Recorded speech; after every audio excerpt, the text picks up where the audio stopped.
কে আয়নাটা ভেঙেছে? তাহলে তুমি কি আন্দাজ করতে পারো এদের মধ্যে কে আয়নাটা ভেঙেছে? যত দ্রুত সম্ভব কমেন্টে তোমার উত্তর লেখো। দ্বিতীয় ধাঁধা, এই নম্বরগুলির মধ্যে ৪৯ নম্বরটি খুঁজে বার করো। খুঁজে পেলে লাইক বাটনে ক্লিক করো, যেন আমি বুঝতে পারি তুমি সঠিক দেখেছ। তৃতীয় ধাঁধা, তুমি যখন শেয়ার বাটনে ক্লিক করো তারপর মোরে ক্লিক করো, এখন দেখো ৪ নম্বরে কোন অ্যাপটা আসে। আমার মনে হয় কাইন মাস্টার অ্যাপটা আসবে। যদি ঠিক বলে থাকি তাহলে তুমি পরের ধাপে যেতে পারবে না। একটা গোপন কথা, যদি সকালে ঘুম থেকে উঠে একটা দারুণ সুখবর পেতে চাও তাহলে এখনই আমাকে সাবস্ক্রাইব করে রাখো।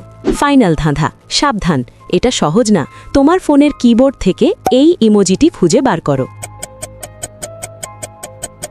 তুমি কি খুঁজে পেয়েছো? আচ্ছা, মেয়েটি খালি পায়ে আছে এবং তার জুতার তলার দাগ ঠিক সেই দাগের মতো যা আয়নাটি ভেঙেছে। সেই আয়নাটি ভেঙেছে।